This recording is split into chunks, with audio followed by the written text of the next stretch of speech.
we are more happy to have you. So without wasting time, I think I'll just try to share my screen and we start the session. Yeah, sounds great.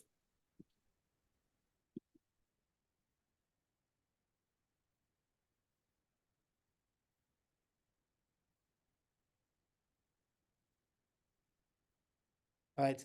So at this point, we have been taking we have learned really a lot from the IPSF research program, and today we'll be talking about referencing. Referencing was done last week, right?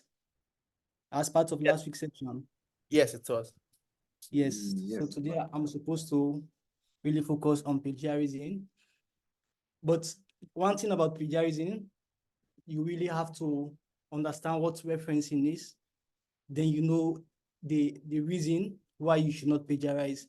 So what I often say is that plagiarism is like the disease for research or academia, whilst referencing is the solution, or let me say the cure. All right. So the cure or prevention for this disease, which is the plagiarism. So in addition to that, today's session, we know there has been some advancements in technology over the years, and a lot has been done in the area of generative AI in the U, and how a lot of people right across the world, students and even professors, are using generative AI to help in their research work. So it is also going to be part of our session. All right. So I will start with this picture. This is an image of a student complaining to his professor. He actually got a field mark after he copied everything. Probably he was given an assignment and he copied everything online, and he was given a fail. So he's asking his professor, "What do you mean all my facts are wrong? I copied everything straight from the internet." So I must admit, before this point, I'm actually guilty of that. And I guess most of us might have done that. By then, when I was even up to my earlier years in university, when they gave us assignments, I thought it was all about going and looking for sources online and looking for big books, and especially pharmacology. I still remember, so when they gave us pharmacology assignments, we look for Olympicot, Schambach series, and Goodman, and we just copy whatever is in the book, just how it is. And we expect our lecturers to give us really the best marks because what we wrote are from big books and we really didn't reference. By then, I really have little or no knowledge about referencing and plagiarism, to be honest. And I guess most of us probably might be within that situation. So this is something very common. So when people write, especially for essays, and so you might just look online, you write whatever you see, and that's it. You expect. So for very sober-minded institutions, especially because I've been working with other students again from outside Africa, and they are really keen on that. When you plagiarize, it is an academic offense, and you will be penalized for that, depending on the severity of your plagiarism. All right, so as I was saying, I will just browse through referencing because it is actually very key to understand, so you can know exactly what it means not to plagiarize. So this will be an additional benefit for those who are not part of last week's session. But before I proceed, I think I'm audible enough, right? Yes, yes, you are. Yes, sir. Okay, thank you very much. All right, so I'll just walk through referencing. Of course, from last week's session, we learned a lot about referencing. Probably you might have learned about why are you referencing, how to reference, the referencing tools you use, right? So probably I will just make this brief.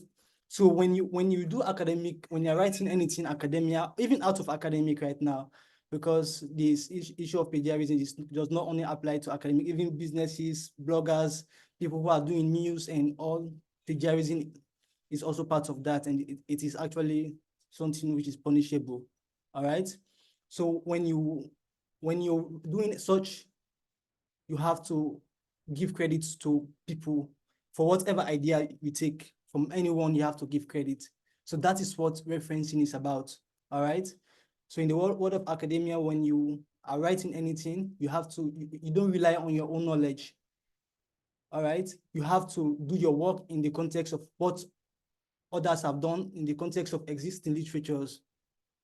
And you have to give accreditation appropriately to whatever source you get those information from. So you do that by referencing, and there are two processes. One, we have the in-text citation, which is done in the body of the work, and the bibliography will be done at the end of the work. So I guess we actually saw a typical example for that last week, right? I want this to be an interactive session, so I'm not just explaining. So at some point, I'll be calling people to come in and just respond. All right? Okay, sure. Yes. So, of course, we know what that is about, and probably I will just show you an example. Let me see. Okay, let me just take this. So, of course, I was talking about in-text citation. By the way, referencing used to be very hard, especially for earlier researchers, because they have to do their referencing manually, but it doesn't happen that way anymore. Now we have a lot of referencing too. For me personally, I love using Mendeley. So probably in the chat box, I would love you guys to share whatever referencing tool you're using. There are other referencing tools like Zotero, EndNote, but it all depends on really what you want to achieve and your resources, because all these referencing tools have their own advantage and disadvantage. For example, if you're using Mendeley, you will need internet connection, especially the reason why you're using internet connection. Mendeley used to be an app-based, but now it is no longer, it is a web-based now. So the Mendeley desktop has been discontinued, and you have to connect to a server now to do it. Okay. So yes, I will also want us to just see. Yes, so we have to understand again what you have to reference and what you are not expected to reference. Okay, so one of which, okay, so what I want to do, I was also only sharing my PowerPoint. I want to share my whole screen so I can show you some of the work I've been doing as a case study. All right, so just give me a minute so I can share my whole screen. Okay. I was trying to share something from Word documents, but I just realized I only shared the PowerPoint. Okay, let me just share desktop. Okay. So can you see this Word document? Yes, we can say it. Yes. So earlier I was talking about in-text citation and what it looks like. And yes, so this is in-text citation. All right. And at the bottom of the page, I have to do the bibliography. And I actually don't mind doing a new one. So we are usually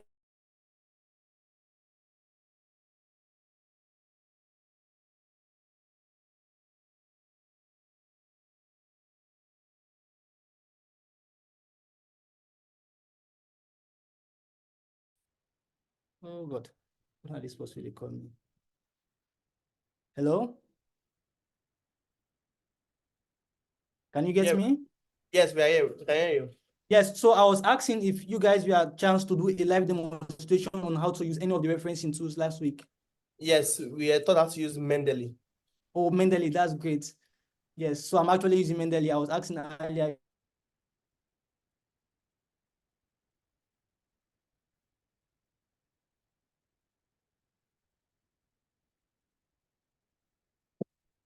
simple.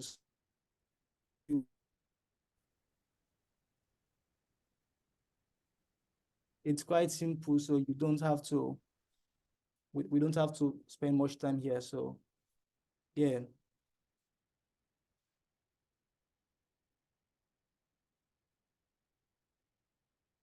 All right, so whatever the case is, you have to reference facts and statistics. So whatever source of, we don't expect anyone who is a researcher to just bring up data and present it that way. If you are not the one who investigated that result and brought up the statistical data, you are expected to reference it. Images and diagrams, especially those with copyright, all right? We have to know how, when and how to reference images. We also know how to know when to bring in arguments from others, quote ideas, and so. So whatever the form of idea is, whether it is a published data or not, if it is not your original idea, you have to give references. All right. So what you're not expected to reference are your opinions, your personal experiences, and very common dates and facts that are well established. So yes, this is an example of really a work we did. This is about I guess this was something we did on depression, effects of depression on academic performance. So anyway, this is just one of the paragraphs which I copied. Medical education is renowned for its rigorous curriculum and workload, placing students under stress.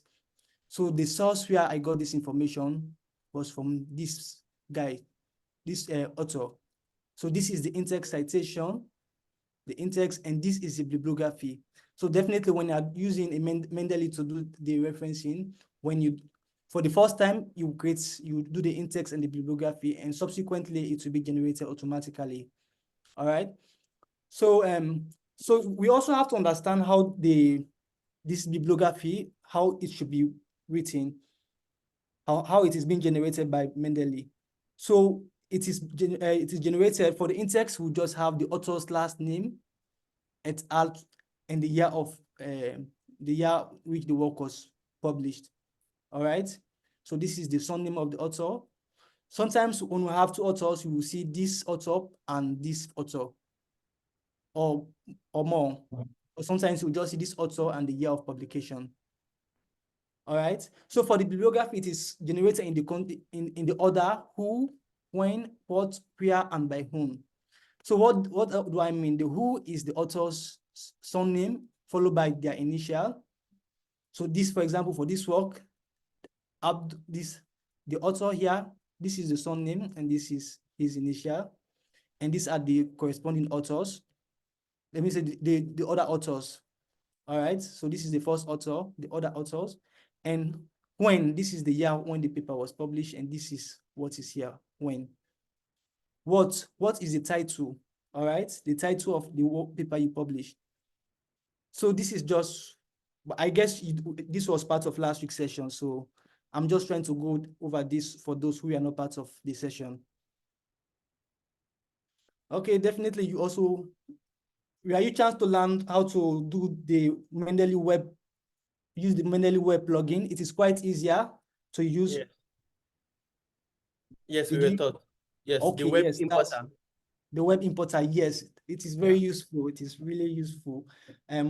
As for me, I really don't have to download papers anymore, because when we started earlier, when you're a junior researcher, you'll be told that you have to download papers and read.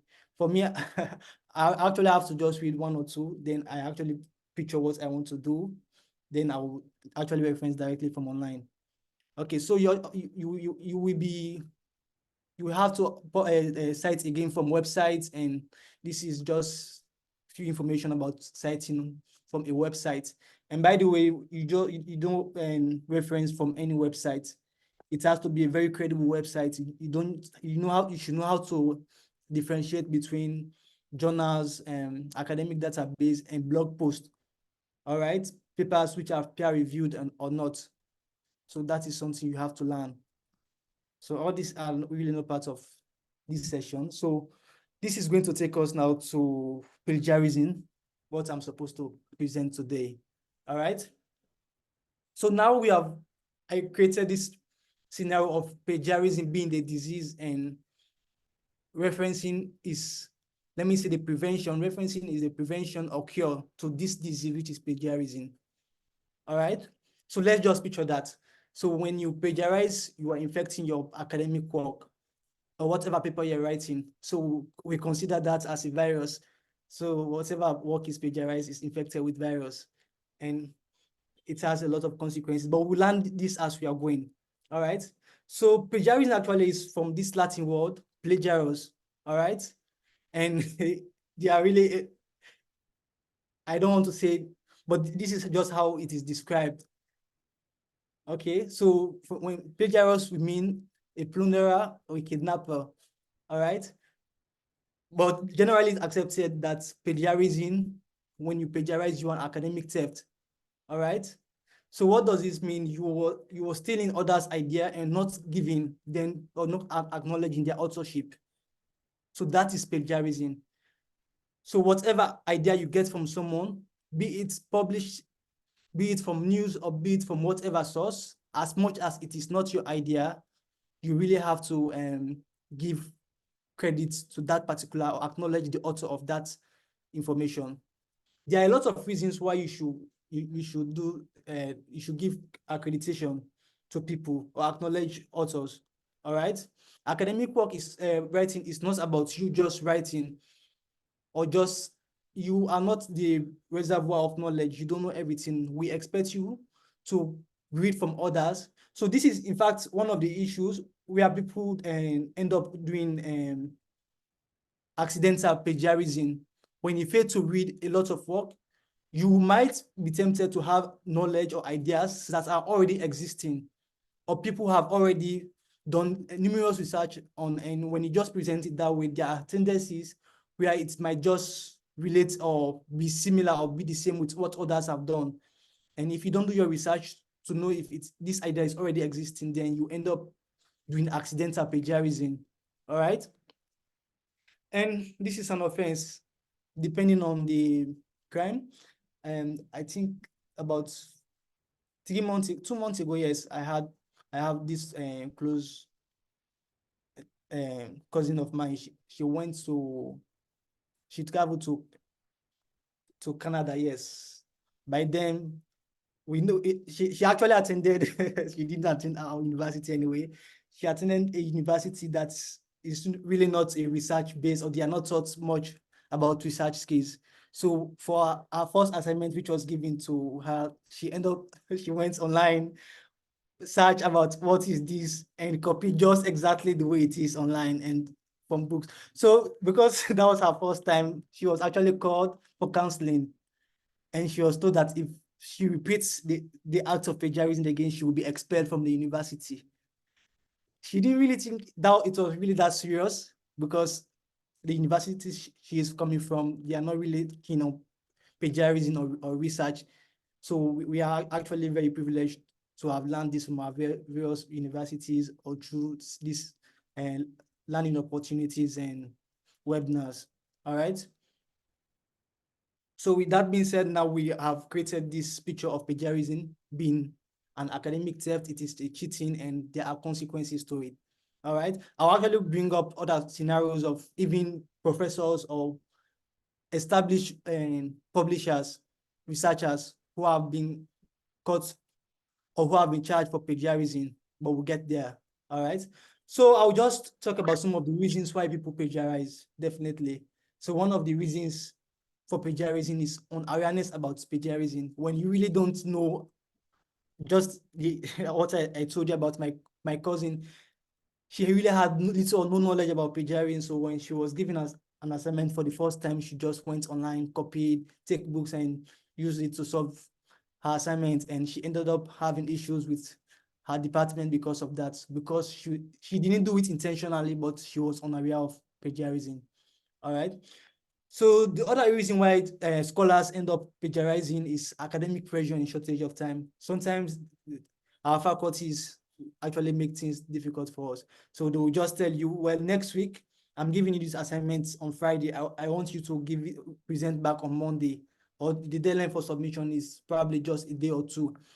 Or they'll tell you the deadline for submission of your thesis or your dissertation is probably few weeks or within a month, and you really haven't done anything. Imagine you have to do up to 5 chapters.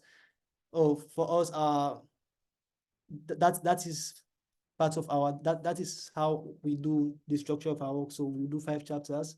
Chapter 1, introduction. Chapter 2, your literature review. Chapter 3, method. Chapter 4, results. Chapter 5 is discussion. Oh, 6. We actually do 6. And chapter 6 is conclusions and recommendations. Yes, but it actually varies depending on your guideline for writing and according to your institution. All right. So academic pressure is actually another reason why people plagiarize. If I'm giving really a very short time now, today is Saturday, and they are telling me to complete a paper by Monday, I really will not have enough time to go to school, read a lot of papers, and try to see what other scholars have done in this field. I want to write this paper. So I'll just end up, especially this era of ChatGPT, I'll just go on use ChatGPT and try to generate some ideas. I'll end up doing references which are not really correct, wrong references and all. Yes, just because of the timeline. And sometimes for those who are doing PhD, they are really pressured into publishing their work, and when they are really not set, and they'll end up trying to hasten up the process and not doing incredible work. All right. So lack of writing skills is another reason for plagiarism. When you really don't have that technical skill of writing, you don't really understand, you don't know how to paraphrase. So to paraphrase is a big aspect to avoid plagiarism, but we'll get there surely. We are trying to build this step until we reach that point. Okay. So peer influence are so we used to have a lot of friends who we just force off into copying assignments and submitting. So peer influence is also another reason why people plagiarize. The easy access of information on the internet and the development of new technologies right now, and unavailability of anti-plagiarism softwares, especially in this our departments are really not keen on having this plagiarism software, so we end up using it as an advantage, because we know our works will not be cross-checked for plagiarism. All right. So yeah, so this will take us to the types of plagiarism. All right. So there are different ways you plagiarize. Sometimes you don't really intend to plagiarize, but the result is just the same. You end up plagiarizing when you do the wrong thing. So one of the ways people plagiarize, and which is which is actually one of the key way which is one of the key plagiarism which is being found at, is direct or verbatim plagiarism. So this is one of the, oh, somebody's writing on the board. Oh, sorry, yeah. So direct plagiarism, that is cut and paste. You just go online, then you will search, what is this? Then the answer, whatever answer comes, you just copy it just like that, and you paste it without no referencing or without proper citation. So that is the direct or verbatim plagiarism. You just take and you paste and you present it just like that. So that is one of the worst plagiarism you can ever commit. It is really very severe. So according to some universities, direct plagiarism accounts for so they actually do grade direct plagiarism as per, I think it should be around 40% for some universities. So when you do, I think 40% per page, yes. So but it all depends on the type of, it all depends on your department or whatever rule your university have. So another type of plagiarism is the self-plagiarism, wherein you are going to use your own work you have already done, then you will present it. That's very common among students. You know, students, we are lazy. So if for any instance you give a student an assignment that they have already, they have already done this assignment previously, then you tell them to do it again, they are not really going to waste their time. They are just going to take the assignment and give it back to you. Let's just say probably it might not be the same lecturer. Some other lecturer accidentally give you that same assignment. They are just going to give the same. So that's self-plagiarism. You are using your previous work. Yeah, and it is really not ideal. But self-plagiarism, to be honest, is not as severe as direct plagiarism of verbatim. So direct plagiarism, we grade it as severe. We grade it as severe plagiarism. And so let me see. So direct plagiarism, this is severe. Let me see, moderate self-plagiarism, let's grade this as moderate. All right, so there is another type of plagiarism, which is a mosaic plagiarism. It is also called patch writing or patchwork. So here, what you're going to do, you're actually going to copy and paste, but after pasting, you just change few words. It is really very common among students. So you copy online. When you copy, let's just whatever answer, you just probably change one or two phrases, or you just change some of the phrases. So it's like copy, paste, and replace some few words. So that's the patchwork or the mosaic plagiarism. All right. So this is actually another moderate plagiarism. All right. Okay, so we have another type of plagiarism, which is the paraphrasing plagiarism. All right. For here, what will happen? Probably you will get this idea from someone, and there are two instances. You can paraphrase and not reference. That is one instance. And the other instance, you don't paraphrase well and you reference. That's another instance. All right. So for either ways, that's plagiarism, with the later one being the most severe. All right. So when you paraphrase, it's like you're going to read this article or research from someone else, then you try to write it in your own words, how you understand this. All right. So you don't have to write word for word, except if you want to quote a particular phrase, a speech, or you want to quote what the author was trying to, the author's idea. All right. So for either of the case, when you do, even when you paraphrase and write it to your understanding, you still have to reference or give acknowledgement to that source where you get that information from.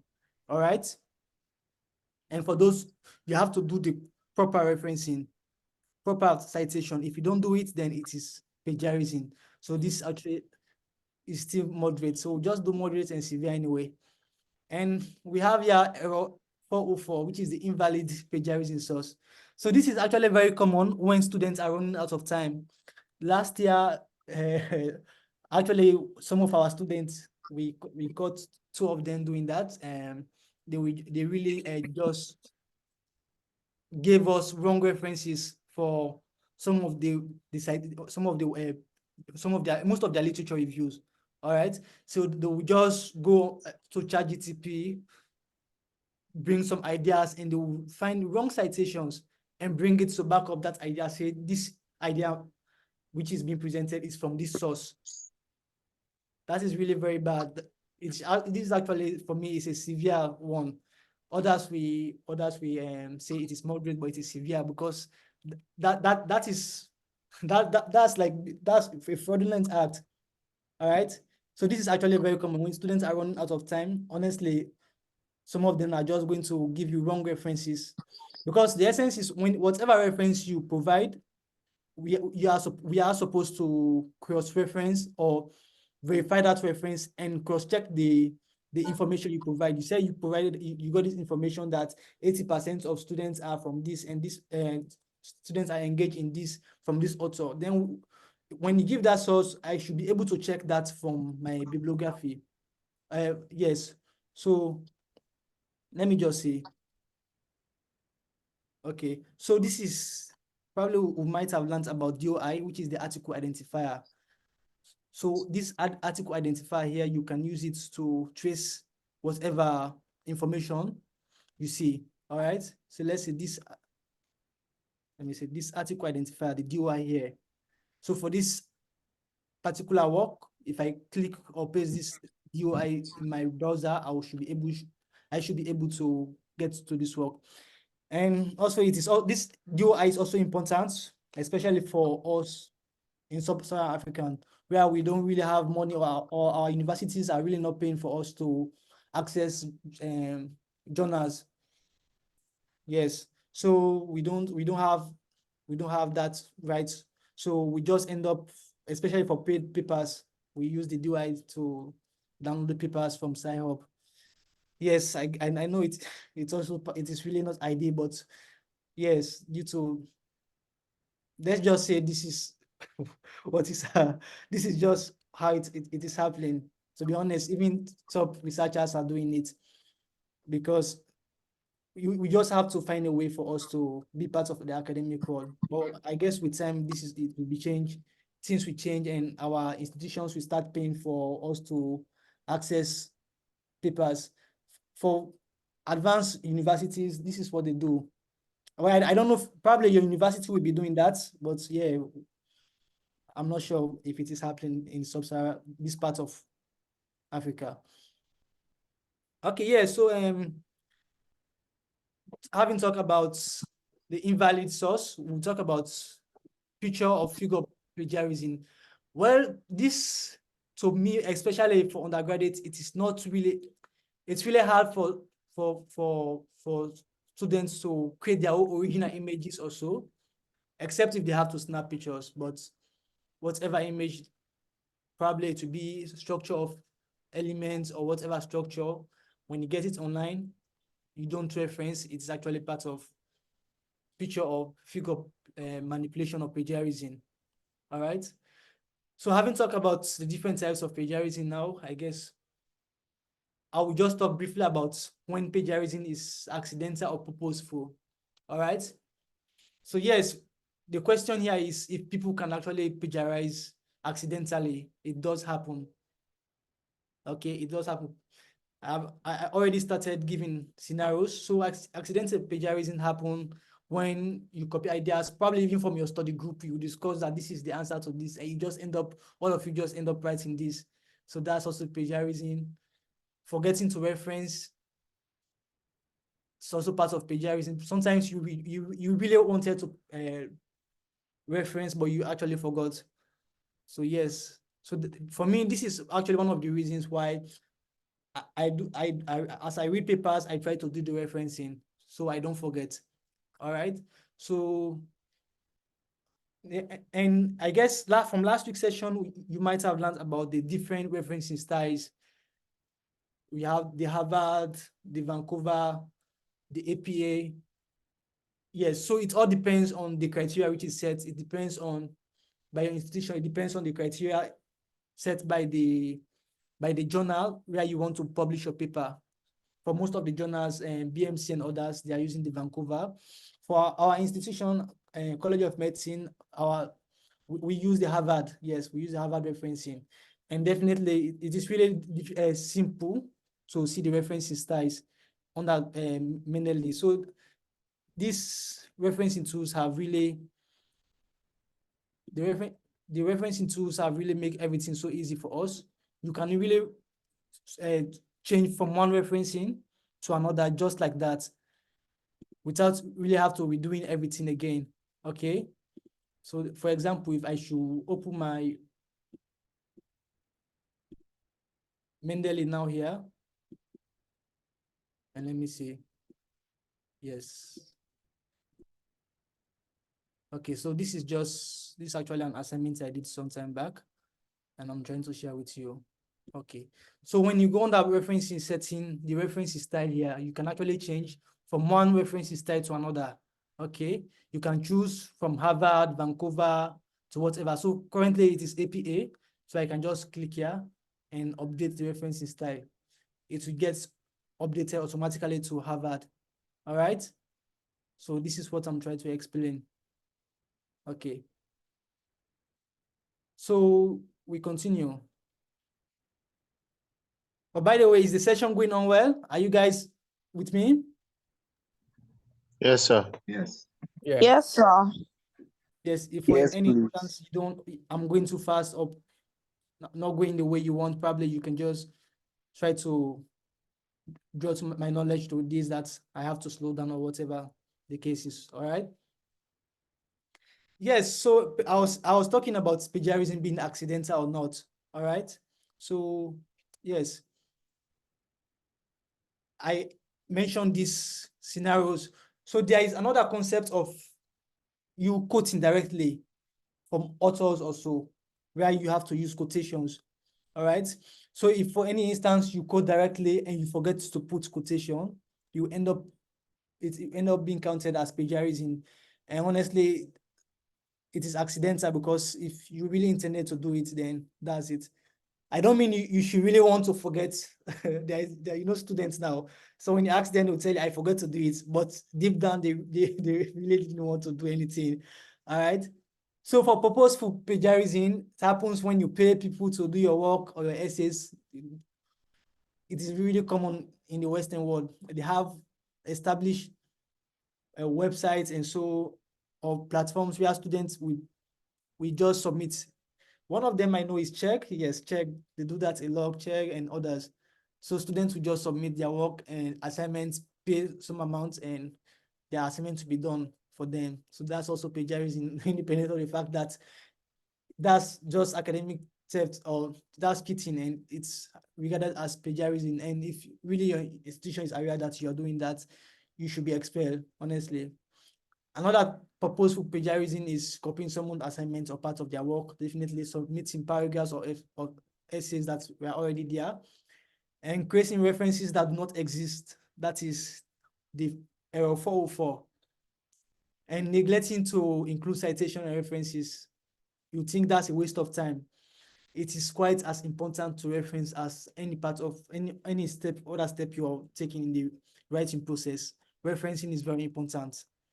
So for whatever case it is, or if you should learn anything from this session or this research, you should know that referencing is very important. You need to reference whatever idea you get from people, whatever way you read, even if you paraphrase, you don't just have to paraphrase to change the entire meaning of what you read. But as long as it's within that context, you have to reference.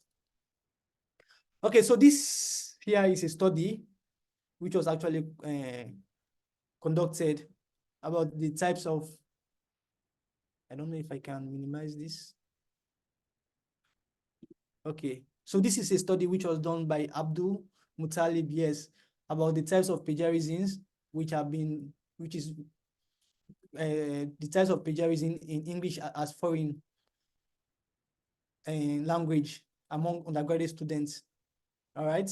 So based on his findings, you'll be chance to look for this paper. This is the result of his findings. All right. So the method he tried to review, he reviewed probably a set of work which was presented by this undergraduate student, and the type of plagiarism, these are the types of plagiarism and the percentages. All right. For verbatim, which is copying from source without citation, over 21,000 students, which accounts for 28% of the students actually did this verbatim plagiarism without citation. Then there is this one, verbatim copying with citation. They actually just copied and pasted the cited without paraphrasing, 7%. Then they actually, this type, the verbatim copy from sources, including citation, 4%. And the patch writing, which is a mosaic, without citation, 35%. Of course, I was explaining the patch writing is you copy, you just copy paste, then you change one or two phrases. You are not completely paraphrasing, you are just changing probably one or two words within that sentence or whatever you copied. All right. Then patch writing with citation, 13%. So these are the results. This is the result of his this research findings, and you can see how much plagiarism is common. All right. Probably I will have to do similar study in our institution, where we have to see the plagiarism types and the percentages. Probably we'll just do a review and we'll look at the, let's just say, thesis which have been presented and the types of plagiarism. But yeah, Okay, so I promised earlier to talk about cases or instances of plagiarism that has happened. All right. So you just see here on my screen, this is a case of Professor Raju that charged Professor Michel, yes, all right, for plagiarism or inappropriate accreditation of previous work. This is also another case here, a scenario where a paper was retracted or removed from a journal because of plagiarism. All right. So this is some. So plagiarism is really very is really very is very serious. All right. So even when you're a professor, so one of the things, especially when you, because I remember recently we submitted a paper on Cell-Press, yes, Cell-Press, early on. So they have this automatic website, they have this automatic forum where they will have to do to cross-check your references. So it is actually somehow advanced. It will tell you which of the references are valid or which of the reference is not recognized. But it does not necessarily mean the references are wrong, but they are not expecting you to have a lot of invalid or not recognized references. All right. So we also have, I think I mentioned the scenario of my cousin who was cautioned or called for counseling because of the work she presented for the first time, not knowing about plagiarism. There are other scenarios where students are being expelled from universities. So professors, especially professors, some professors, you don't have to rely so much on students. You know, students are lazy. Probably you have a student tell them to do your work and you want to publish. Some of these students will end up just copying and pasting for you. And if you really don't cross-check or try to check the level of plagiarism, you might end up having yourself in hot water. Yes. So having talked about that, and I think we talk now about how we are going to, what is the way forward? All right. How are we going to stop this plagiarism? How not to plagiarize? So for you not to plagiarize, the first instance, you have to know how to prevent plagiarism, what plagiarism is. The good thing is for all of us who are part of this session after today, we will not plagiarize again or commit any form of plagiarism offense, okay? So when you understand exactly what plagiarism is, you will know what to do and what not to do, all right? So you not copy and paste directly from other sources without referencing, without paraphrasing. You will use quotation just in case you want to quote directly from the author or whatever result, or you want to emphasize on anything. By the way, if you're going to use the quotations to directly quote, you don't have to directly quote throughout your work. We're expecting you to do it like for very important information, yes, you only do quotation for very important information. You don't just quote whatever information. All right. Yes. So you also don't have to rely on the information provided by generative AI.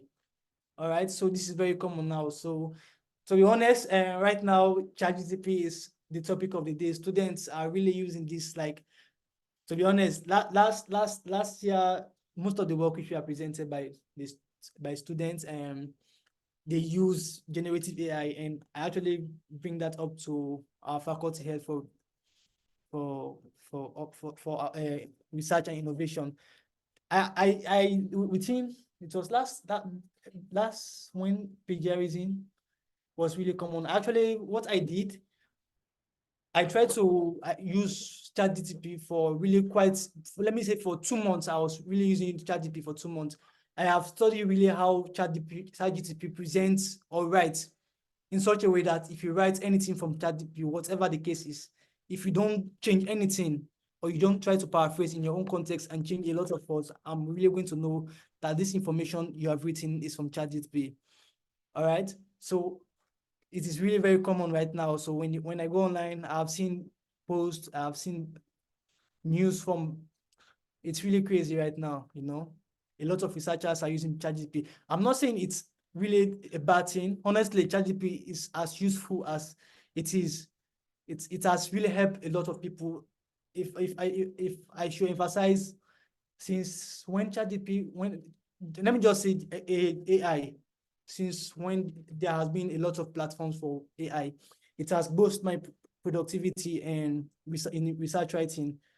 I remember at some point I was able to write up to 5 proposals within a week. Yes. So the issue people are having is, the issue is not using ChatGPT, but you have to use it ethically. So there are ethical issues related to the use of AI. All right. So when you understand this and you understand exactly how to use ChatGPT to generate answers which are ideal, and after getting the answers, what are you supposed to do with those answers? Then you are a homemade guide to use AI to help you in your work. All right.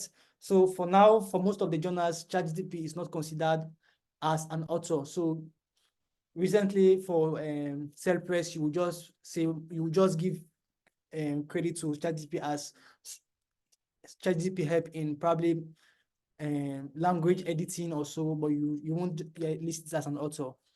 But it is really helpful, but we need to learn how to use ChatGPT well. But within this session, I'm going to share with you some of the ideas I have about using ChatGPT and so, all right? So that is one of the aspects I was talking, preventing plagiarism, all right? When you know when not to plagiarize. So I will talk about the detection now, plagiarism detection. All right, so just in case now you are not sure of what you have written, you're not sure if whatever you've written is considered plagiarism or so, or you're not sure of what you wrote, then you might want to do plagiarism checking using the plagiarism checking softwares. All right, yeah. So it doesn't necessarily mean it does not necessarily have to be a plagiarism checking software, but if for any instance, if you have professionals or somebody who is an expert in that area, honestly, when you plagiarize or when you copy a work which he had previous knowledge about, then he's actually going to detect that this work is plagiarized. All right, or yes. So that is one of the ways to detect plagiarism, which is the manual detection.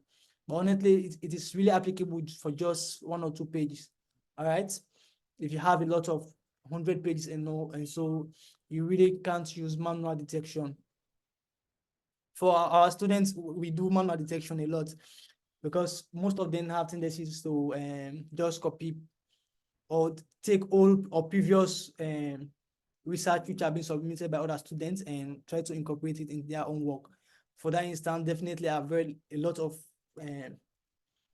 research or dissertations which have been submitted to our faculty. So if for any instance you copy or paste, then you end up getting issues like that. So then we have the computer-assisted detection. So for the computer-assisted detection, we are going to use a referencing tool, and the referencing tool, I will show you shortly how it works. All right. Yes. So we have different softwares and platforms for plagiarism detection. I actually have a slide which I will share with you and you will see. But how it really works. So when you upload, or if you already have the plugin for a plagiarism detection app, so it is actually going to, computers work by this encoding style. It actually understands and operates using the ones and zeros. All right. So the referencing, the plagiarism software is going to create like a digital fingerprint of your work and try to actually break down your works. All right. When it breaks down your work or your phrases, it is going to use the different words or phrases and compare it to a database, to large database sets. All right. Let's say existing work which are related to your to the work you did. All right. It's going to do this comparison. So it is going to do the string matching, how much your work, let me say how much the words are really similar to other words from previous research or existing works online. Then bags of words. So it is going to search for your phrases, how much of words are similar to others. So it is going to run this analysis and give the percentage similarity. All right, how similar is your work to other work. All right, so that is how plagiarism software works.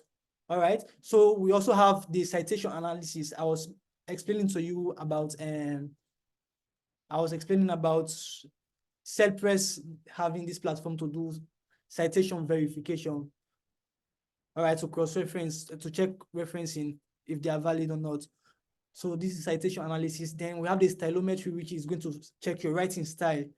Probably you might just use a style which is somewhere, and you might not copy word for word, but the similar trend in which a research is written, you actually use that same to do yours. All right. So it is going to do all this analysis and give you the percentage similarity. All right. Probably will be chance to do one. Okay. So I tried to mention some list of softwares and online platform for plagiarism checking. All right. So one of which is the most popular, which is the Turnitin. Actually, Turnitin is paid. All right. So I tried to do comparison about the pros and cons earlier. So at some point, I just realized that for most of the versions, they are either subscription based from the start, or they are freemium, wherein you have limited to some certain words to check for some certain words, and outside of that, let's say 1,000 words, you have to pay. All right. And there is this similar trend, so there was not really much need for me to continue the comparison. All right. But Turnitin is usually used by most of the universities who want to pay. All right, so there is no limits. They have their own packages and the way it is being done. All right.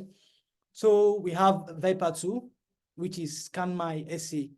All right. So you can access some of these plagiarism and checking platforms using the address I did and paste here. All right. So we have plagiarism checker, which is a small SEO tool. Then we have Grammarly too. Grammarly is freemium. By the way, I'm also using Grammarly. Grammarly is actually a very useful tool, not only for checking plagiarism. Of course, the free version of Grammarly doesn't check plagiarism, but it is used to correct your grammars, especially when you're writing. All right, so I will just show you. I have the citation. I have the plugin. It is actually one of the useful tools I'm using. I'll just share with you. So Grammarly, I have this plugin, so it can really analyze my work and tell me whatever error it is, and oh, I have to log in. That I think I can do here.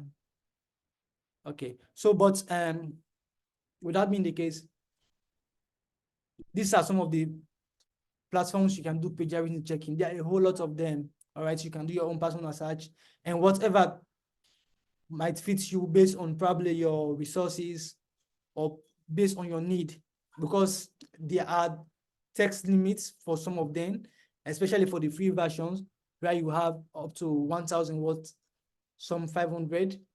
Yes, for some of them, you don't have to, they have the amount of search you can do per day. Okay. Okay, so this is going to take us now to the use of artificial intelligence in academic writing.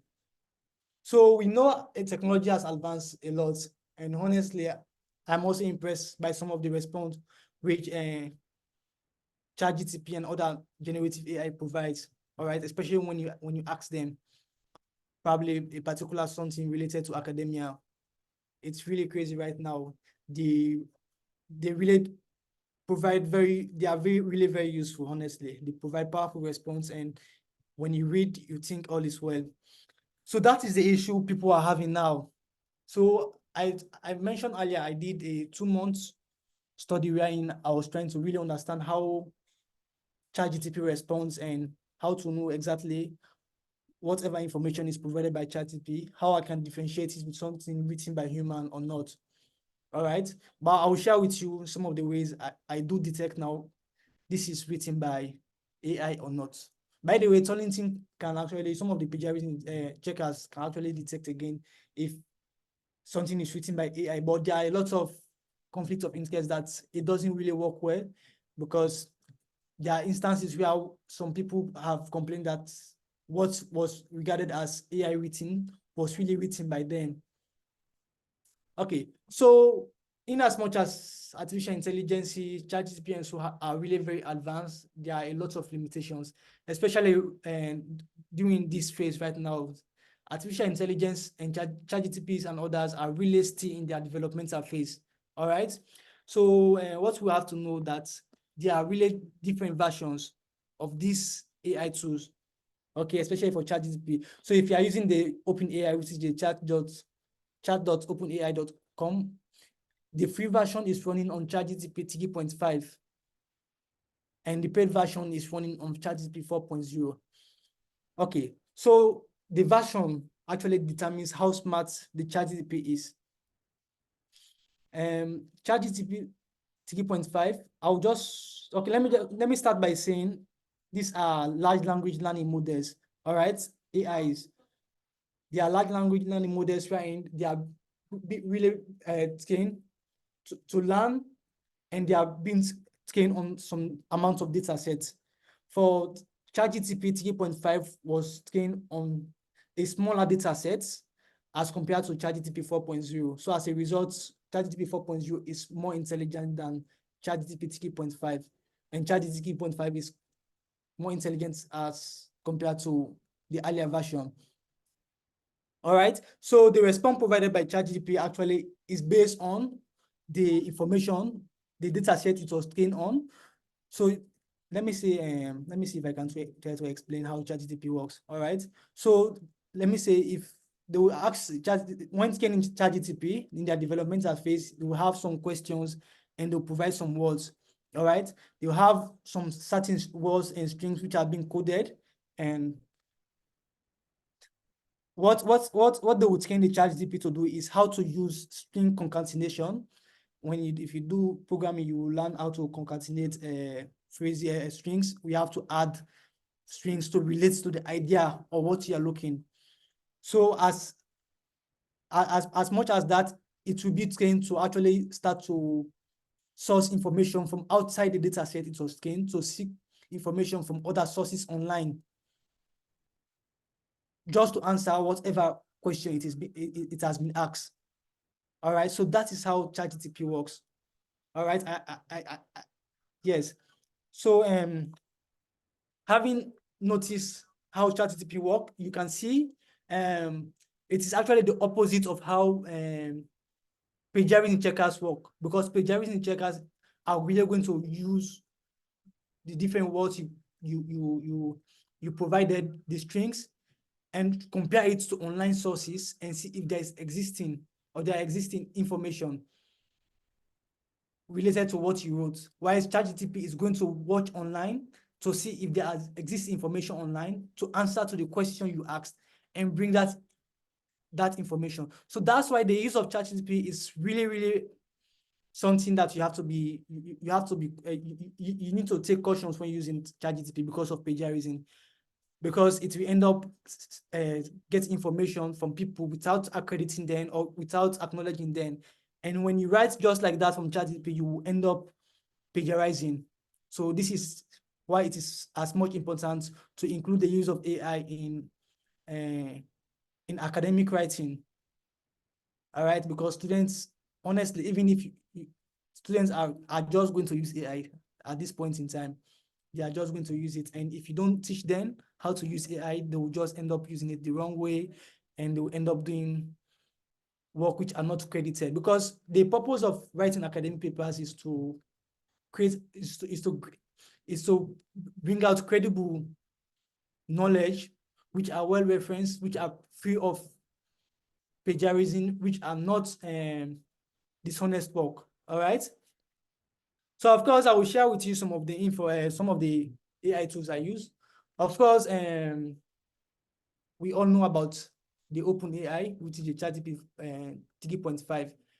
You should also know about Bing. Bing is running on ChatGPT 4.0. So that's something I'm still working on and trying to understand. Why Bing? Because the ChatGPT 4.0 is actually supposed to be a free version. All right. And Bing works on ChatGPT 4.0, according to what most of the sources I've read. and it really provides a lot more powerful answers compared to the OpenAI. I also use another web plugin, which is an AI. I will just show you this. Let me see. I have this one, this tool here, Monica. This is a very powerful tool. All right, let me just say scholar.org.com and probably check. Let me just check. So Monica can help you do a lot of things. All right, you can use Monica to do paraphrasing. It's really crazy. I can just highlight particular text and it will tell me whatever command also. So for example, I can just click and it will tell me if I want to summarize this text, to do grammar check, to explain to me, to rewrite, to translate. So of course, if I tell Monica to rewrite, it is actually going to paraphrase. All right. So what is written here from mid-2015, reproductive health and child interventions were integrated into a routine 6-month contract also. So it has been paraphrased into starting in mid-2015, reproductive and child health initiative were combined into a regular 6-month check. So the thing is, that is one of the ethical issues.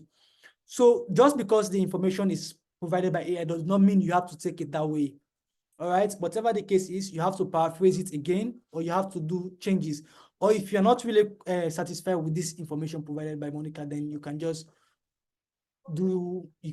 regenerate another result and it will do some changes. You can do it as much as you want till you get your satisfied or your desired response. All right, it can be used for doing a lot of tasks, honestly. It's actually one of the tools I use. It saves a lot of time, but I don't just take any information or whatever answer provided by Monica and I write it that way.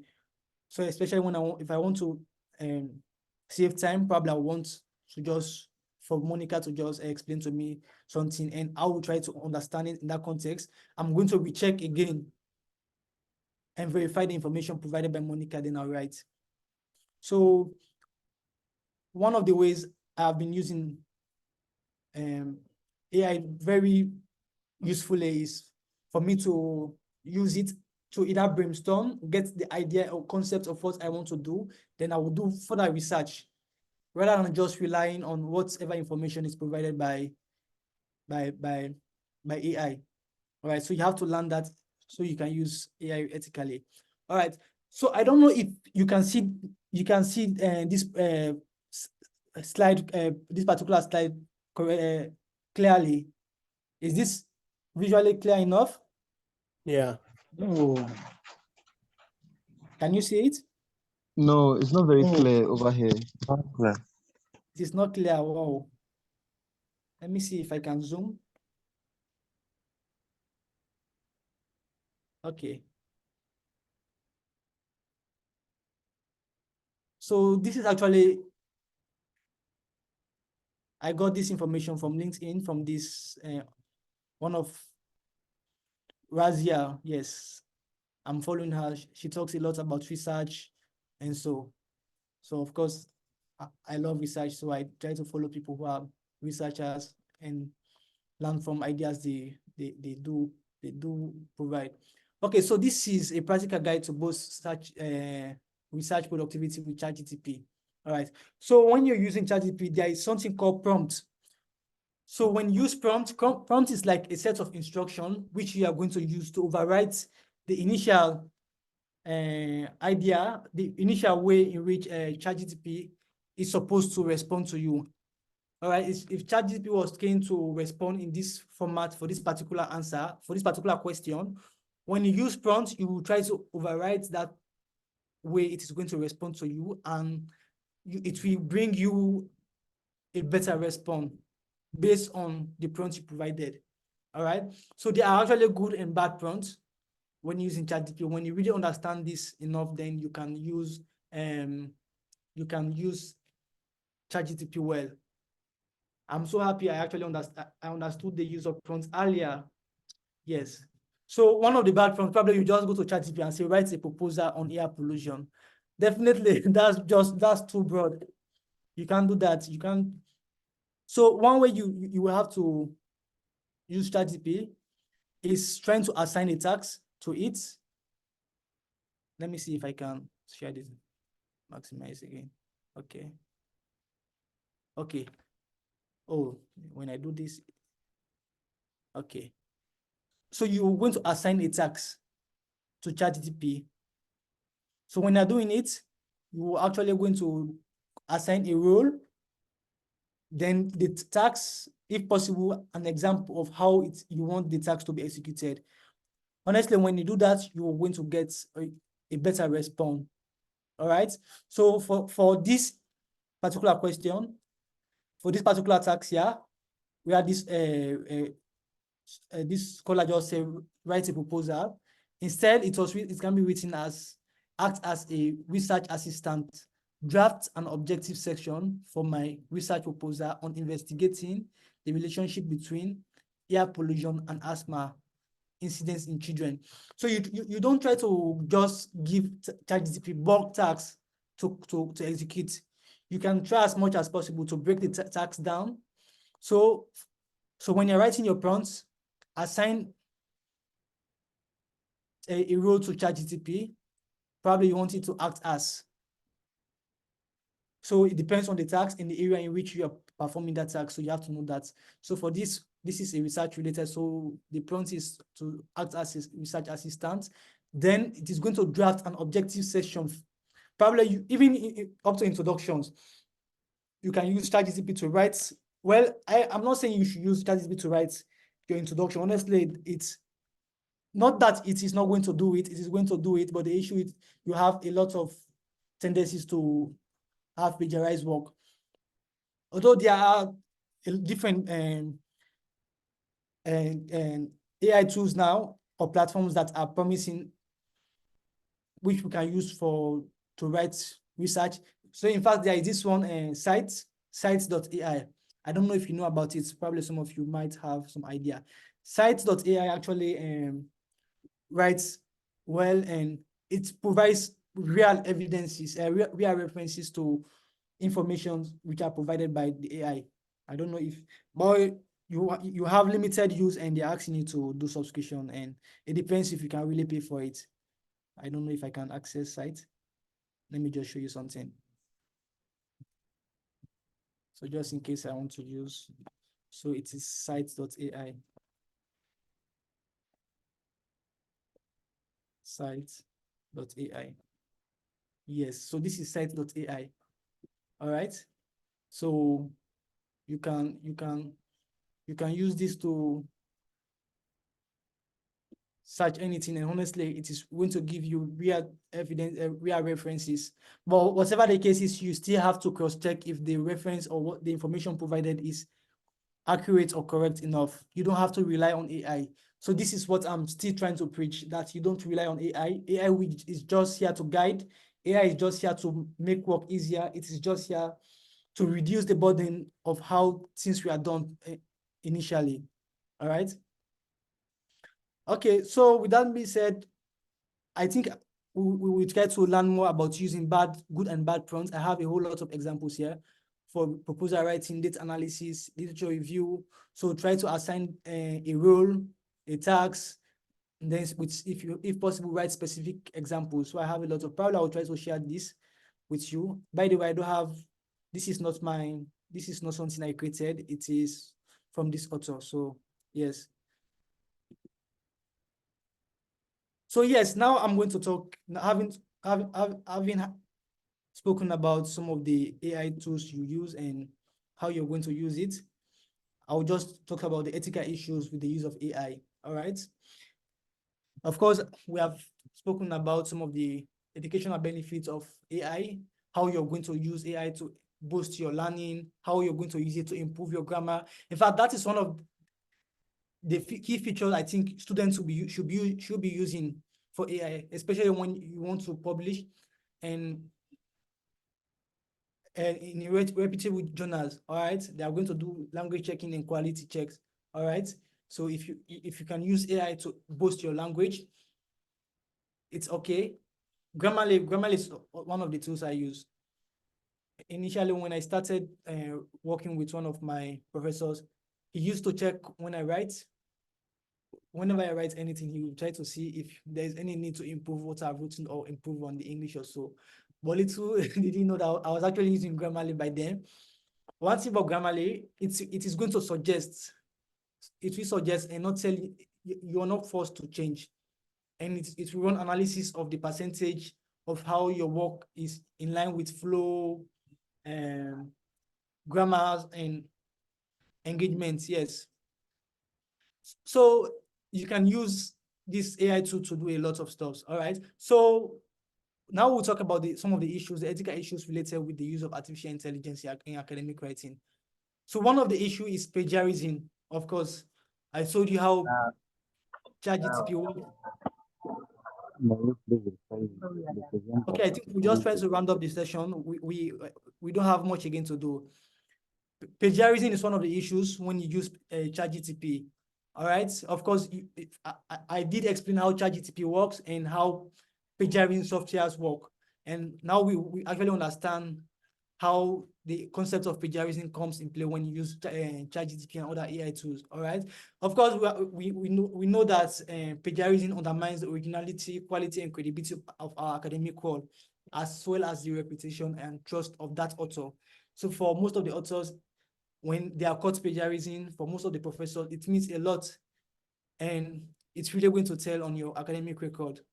So the other issue with the use of AI is the reliability and quality. All right. So I mentioned earlier that artificial intelligence and other AI tools are still in their developmental phase.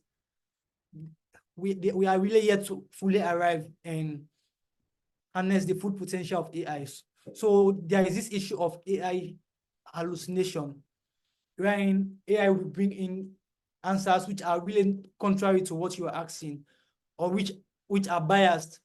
All right, because in as much as research is concerned, you have to provide unbiased answers. Okay.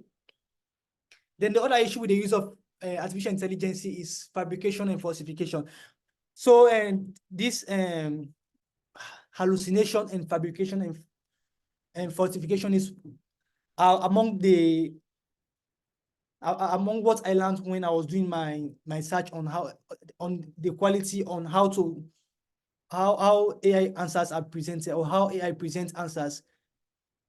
So fabrication, AI actually try to bring sometimes it brings statistical data that are really not correct, and it can really be misleading. All right, so that is why you have to cross-check whatever information, especially statistical data, which is provided by AI. All right, so independent of the fact that you instructed AI to provide references, of course, you have to learn exploring the use of prompts with AI. You will elicit a better response from AI when you learn using prompts. All right. So intellectual property and rights, AI is going to generate content that infringe on the intellectual rights of original authors who have not given you the authority to use that information. All right. AI does not really care. It is really going to try to do data scraping from online. All right. So yeah, so to address this, we have to try to understand what are the ethical issues related with AI, and our academic institutions and other stakeholders should try to develop policies. For our institution, we taught our students this year on the use of artificial intelligence, not only for research writing, but for whatever the case is. You want to use artificial intelligence, and how to use it, and how to use it ideally for you not to get issues. Okay, so you also have trying to define what academic misconduct is and how to prevent it with your students. And trainings and seminars of this nature are very important. If students can really learn from this, honestly, it is going to change their ideas and scope about use of plagiarism, about the use of artificial intelligence, how they are going to use it ideally, how they are going to paraphrase, and all. All right. Yeah, so this is just a summary. So for whatever you are doing, if you are in doubt of whatever you're writing, try to search for information online, and if there exists information, then you have to reference it. Okay. Then when you're making notes, for some people who really have to read a lot of papers before they start to write, you have to do it clearly, and you have to note clearly if when you are doing your note taking, if what you wrote is paraphrased or you just copied it or not. All right. Then you should know you should not copy and paste. That is verbatim plagiarism, and it is a more severe plagiarism. All right. Then we should remember sometimes you need to find references, even for information that you think you know, but probably there are already existing information. All right. So this happened some time back, and there was this case where a professor submitted paper online. He actually didn't plagiarize from this particular paper, but it happened accidentally that all the information which he provided in his paper have already been published by someone else. It was really accidental, but it's just the same. It was regarded as plagiarism, and his work was retracted from that journal. All right. So we have to ethically use AI tools to do your work. And these are some of the information sources on my bibliography. By the way, I try as much as possible not to include in-text citation, but yeah, these are the. So with that being said, I think I've really gone past the time allocated. This is supposed to be 1 hour session. So that's what happens when sometimes you give somebody a task and he wants to do more. So I think we are done. And if for any instance we want to do a more practical approach with paraphrasing, but I guess you might have done that from last week's session, or if you didn't do that, then we can try to do it. So thank you all for listening, and I think the platform is yours now. I will just wait for whatever question or so. So for the host, I think I'm done presenting. Okay, thank you, Dr. Ahmed Vandi, for the wonderful session. We have learned a lot, especially about the AI. My name is Suzanne Bogutsa. I was moderating this session, but I was a bit late. But I've gotten to understand that referencing is very important when you're not sure, and that you should always use AI ethically. If you have any questions, you can either unmute or type in the chat. I'll read it out for him to answer. Okay, thank you. Sir. Can anyone hear me? Can I ask my question? Yes, you can speak. Okay, thank you. Okay, so there's a particular. Oh, yeah. I think I'm not getting her clearly. Can't hear you So, clearly. My question is. No, my question is about purposeful plagiarism. When people actually, like people that they call academic writers, I thought some of them, their role is to help people with writing their articles or their essays or something. So does it mean that what they are doing is wrong? I know some people that's their job. Do you get my question? Okay, so how should I wait for all the questions and Okay, I yeah, respond again, after? that one. That one. Number two is, so are you saying that you clarified me, because normally I used to think that if you do copy and paste from a particular work and reference it is okay, but according to your lecture, you are saying that you should never do copy and paste. You must always paraphrase everything on your article. So when we use ChatGPT to paraphrase, is that okay? Or do we need to still paraphrase after they have received it as paraphrase for us? So that's my second question. Thank you. All right. So honestly, if you tell your institution that, or your professor, that the assignment given to you was done by somebody else who you paid, he's going to be he's going to find out what you did. It's really wrong, honestly. So academic writers, I don't know how, if probably that's how you regard it as. academic writers, but they are really not.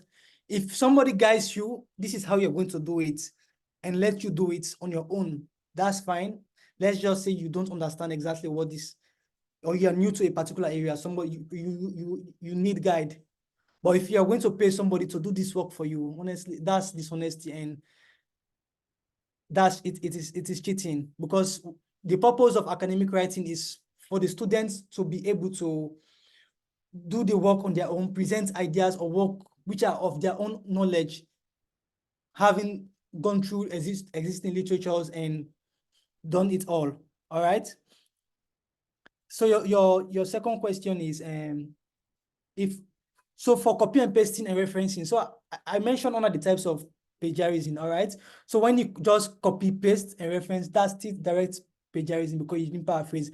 So you can only do that in scenarios when you want to directly quote. You can copy and paste. Probably you want to say, according to World Health Organization, I think I will just see if I can share something of such nature with you. Okay, so here is it. Can you see my screen? This Word document. Hello? Yes, you can see. Yeah, yes, I can. Yes, Okay. we can. So for this case, you will see, according to UNICEF Joint Program 2012, menstrual hygiene management is defined as, then we place this in quotation. So placing this in quotation means we actually copy directly what is written, the definition which was given by World Health Organization and UNICEF Joint Program. So if you want to copy and paste direct, you're going to, if you want to quote very important information or definition, then you're going to use quotation. So it was in this quotation. So when somebody reads this, he's going to know that this is directly quoted from this source. It was not paraphrased. But if you don't use quotation, then you are supposed to paraphrase because you're not quoting directly what was written by the author. All right. So for the use of AI to paraphrase, I mentioned the use of Monica, which is one of the web plugins I use. It depends really. So whatever information is provided by Monica, you just have to cross-check, all right? So for this, let me say all health facilities we have visited and the health workers, let me say, and the health workers in charge we are interviewed, okay, on supply chain and so. So if I tell this Monica to rewrite, so it is actually we conducted visits to all health facilities. So it depends on how satisfied I am with what is provided by Monica. So with the knowledge you have now, I guess all of your expertise now in knowing what is plagiarized work and what is not. So with your knowledge in plagiarism, you know if it contains the amount of phrase that will be regarded as plagiarism or not. So you can try to rephrase to your understanding or make any changes. You can actually do it right from the in. You can actually delete or edit whatever you want to do from here also. All right. You can also use Bin to do paraphrasing for you, very standard paraphrasing. So one of the prompts I use to do paraphrasing, just in case I want to paraphrase, and I'm really honestly, our generation we are really very lazy, because back then people are really doing this. They have to do the paraphrasing on their own. They have to read books. Imagine you don't have a lot of information online and you have to read books from libraries for you to reference. Yeah. So one of the prompts I do use often is to paraphrase. I will tell the Bean to act as a, for me, I give it a higher role. I will tell Bean to just say act as a senior research assistant. All right. Then I will tell Bean to paraphrase,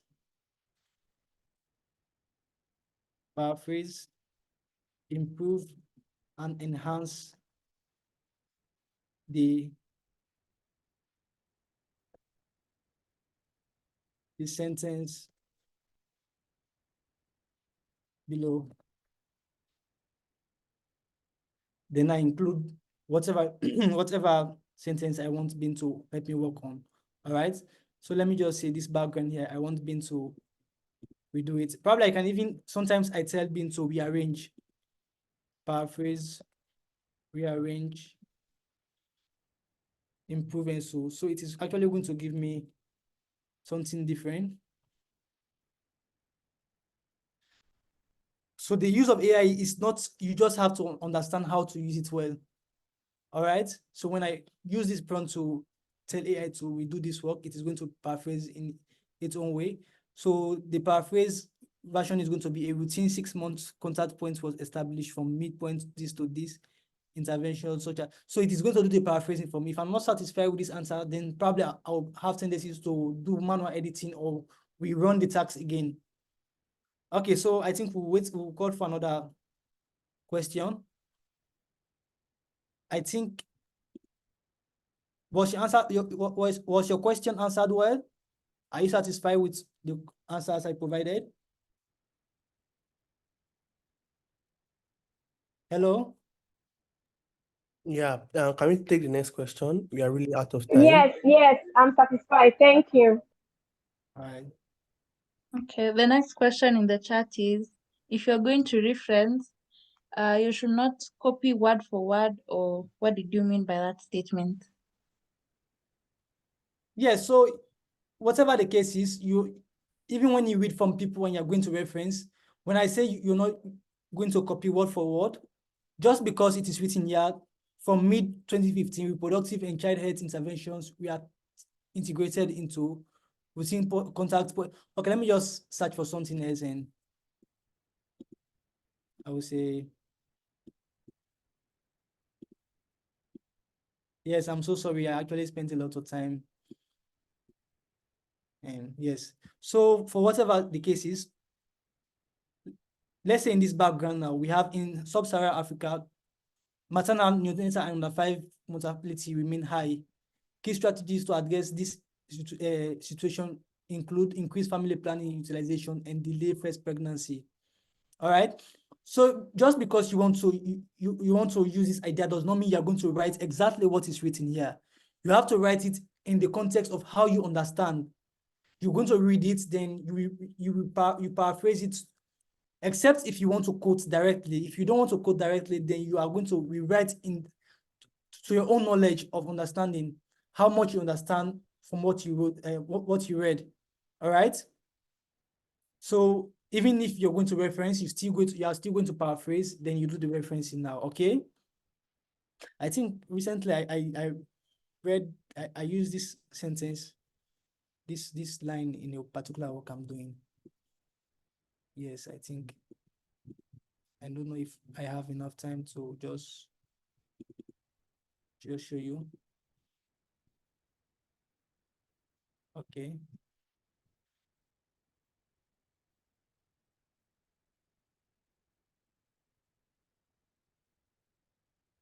Yes, so let's just see this. So in sub-Saharan Africa, maternal, neonatal, under 5 mortality remain high. Key strategies to address this situation include increased family planning utilization and delay first pregnancy. Okay, so if you watch here, what I wrote here was, I was trying to talk about the increased maternal mortality from some other source. Then I end up bringing this as a solution from this author. We had to fully utilize the benefits of family planning. It is crucial to prioritize understanding the gap in contraception and consistently providing quality in service delivery. So in as much as I want to use this source, I'm not going to copy exactly what is written here. I'm going to rewrite it to my own understanding and give the right references. All right. So there are instances where you have to do double referencing. I think you did it last week, where you get information from more than one source, or more than one source have the information you need. So you can do double referencing with Mendeley. It's quite simple to do. Okay, so I think we'll go to next question. The next question is, when getting answers from Google, when it's not a verified site, when one cannot find the exact existing author, is that still plagiarism? Can you please go over the question again? Okay, when getting answers from Google and not extracting from a verified site, is that still plagiarism? Definitely, in as much as it is not your original idea, you're getting it from somewhere else. And I was emphasizing on the use when you're getting information, especially for publications. All right, you don't have to use blog post, because the issue about blog post, it is owned by somebody. Probably the person is just a high schooler or or middle school or average. So there are these tendencies of them providing information that are not verified or correct. So just because you see them from a website does not mean you are even going to use that information. Try as much as possible to get information from verified websites, especially, let's say, websites from WHO, from CDC, from United Nations, from your Ministry of Health, or whatever the case is. There are lots of very credible websites where you can get information. All right. Okay. So in as much as it is not your original idea, you have to reference.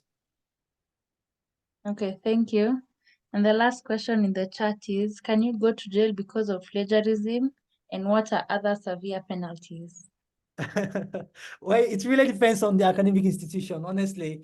I mentioned about professors getting their research papers removed from journals. I mentioned about students getting expelled from universities because of plagiarism, because it all depends on the level of plagiarism. Sometimes plagiarism, you don't, when you do plagiarism checking, at more there will be some form of similarity.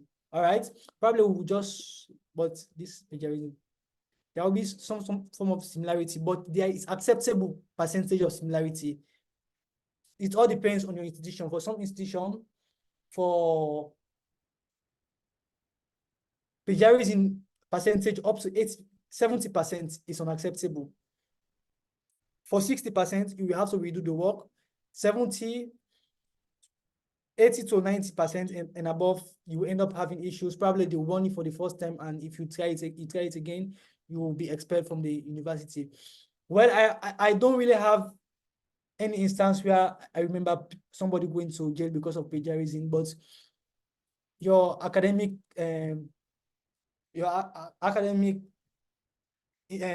reputation is at stake when you plagiarize. I think that's alone, it should be enough to frighten you not to plagiarize. Yes. Another question, what are some of the ethical ways you mentioned of how to use AI? Oh, ethical ways. I mentioned using the prompts. You have to understand how ChatGPT works. You have to understand plagiarism, what plagiarism is about, and how not to plagiarize ChatGPT. You have to understand that you should not rely on AI to generate all your response. You can use AI to generate framework of what you want to do and use that idea to search now online for existing literatures. That is what a lot of people do with AI. So probably you want to do a research on a topic you don't really have much idea about. You can use AI to build a framework for that particular work. And when you use AI to build that framework, you are going to use that framework now to start doing your own work. I'm not saying you're going to copy the framework which has been provided by ChatGPT, but it is a good starting point for you. You can just use that, start to do your work, do your search now. It will actually help you it will guide you on what you're going to search for or build this picture, especially when you're doing your literature review. All right. I mentioned the use of prompts. Probably you can research on that on how to use prompts to elicit better response from ChatGPT. Or probably if I'm chance, I will share this slide with you, so you can see that section where the prompt is. Okay. And the last question, if we should always paraphrase when referencing, should we state that we have paraphrased? No, you don't have to. You don't have to state that this work is paraphrased. What you will state is when you are quoting directly, when you want to say exactly what has been provided by some other author. That is when you're going to indicate using quotation. All right, quotation. So I mentioned earlier using this as an this no. Okay, so for whatever the case is, let's say I want to quote directly something written by, let's say, according to WHO. By the way, I've already indicated the meaning of WHO. Then I can now do quotation. I can now quote directly. All right. So when you want to quote directly, use this quotation marks and you can copy and paste. But if not, you are supposed to paraphrase and write your own understanding of what you read from that author. All right. And you're not going to mention if this is paraphrase or not. You only mention when you quote, and you do that using just the quotation mark. So people will just read and say this is directly quoted from this source.